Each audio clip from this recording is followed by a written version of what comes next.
Political and Pasifika leaders were among the thousands of mourners to pay their respects to Kiingi Tuheitia today, ahead of his burial tomorrow. And while there was plenty of emotion, there was also a touch of friction. Karana Maruru reports from Tūrangawaewae Marae. It may be 5 days since the passing of Kiingi Tuheitia po tātou te whirowhiro te tuawhitu, but thousands still came to pay their respects.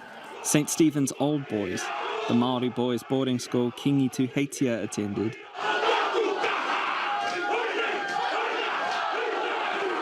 Pasifika leaders from across Aotearoa and beyond.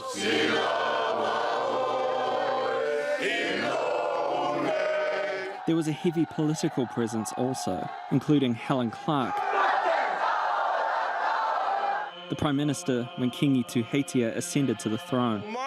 But it was Shane Jones who spoke to the King's whānau on behalf of the government. I bring prayers, aroha, and words of comfort for the kauri tree, the tōtara tree that has fallen, Kiingi Tuheitia. He said the King gave so much, especially towards the latter stages of his life. He provided a platform, not only for our various iwi, but to enable people to air their anxieties and their concerns. That is no mean task. And said he leaves a legacy of service behind. I can do no better than quote that great line from Winston Churchill, that is.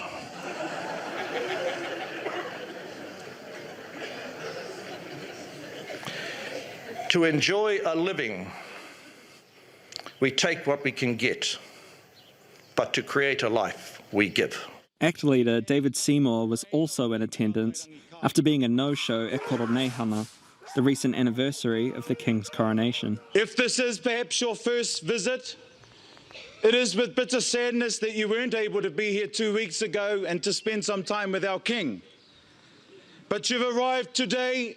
Welcome to Tūrangawaewae, welcome to the cauldron of Māori debate, welcome to the headquarters of the Kingitanga movement. David Seymour of Ngāti Rehia spoke on the Paipai today. Moi mai rā I te pohu o. With the message. Go into the long sleep of death and sleep in the comforting arms of your ancestors, your land and your king. A king that has had immense impact. The imprint left when a mighty tōtara falls. And I hope that from that mighty tōtara there is a waka that is carved with a place for all of us. As today's formalities draw to a close, it'll be the Waikato River that will see thousands lining it tomorrow as Kiingi Tuheitia's body travels down here and across the awa for about 10 kilometres to Taupiri Maunga, where he'll be laid to rest. Attention now turns to the imminent announcement of who will succeed Kiingi Tuheitia. Earlier, I spoke to broadcaster Oreni Kaipara and asked her when the country will find out who the new Māori monarch is and how the ceremony will unfold. We will know who will be the next monarch for the Kingitanga movement tomorrow at 10 a.m.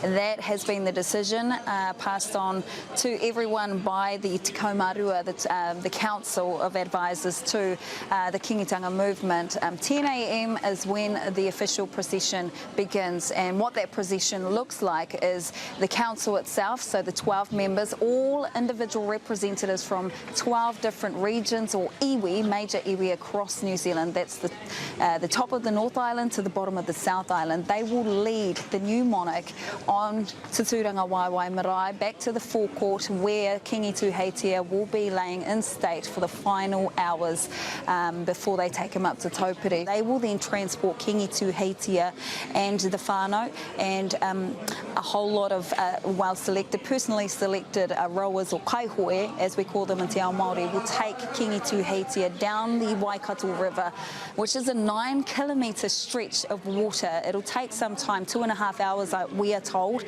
to arrive at the base of Taupiri Mountain, where another procession or a selected few will take Kiingi Tuheitia and transport him, like we saw 18 years ago, the late Dame Te Ariki Nui Te Atairangi Kahu. They will carry him by hand, by shoulders, up Taupiri Maunga to the very place where only the previous monarchs of the Kingitanga movement lay today, and that includes his late mother. Is it likely that the decision has already been made about his successor? And what qualities will Te Kaumaroa, the King's Council, have been looking for? Because it's not necessarily a family member, is it? Deliberations did begin between the council, the advisory council, yesterday, I believe, Tuesday.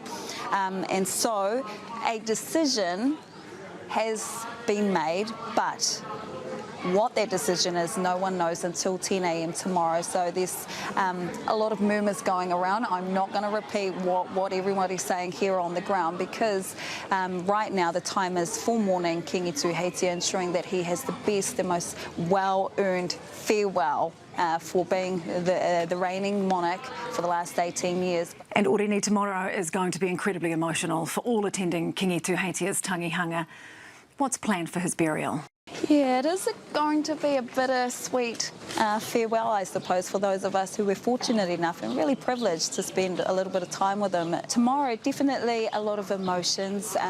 Tonight will be extra special. There is a planned concert, for want of a better word, but a celebration of Kiingi Tuheitia's life and legacy amongst his own people. But we have entertainers like Stan Walker, Rob Ruha, Meisirika, Kapahaka, Angitu, Te Wakahuia, Waihirere. Now these are kapahaka or haka performing arts groups that are well known, and more than well known, they are champion teams that are coming here tonight from 7 p.m. to 9 p.m. to entertain, to sing, to lift the spirits of the family that are in mourning, and that is of course Kiingi Tuheitia's widow and his children and their grandchildren, and the wider family, the aunties, the uncles, the nieces and nephews.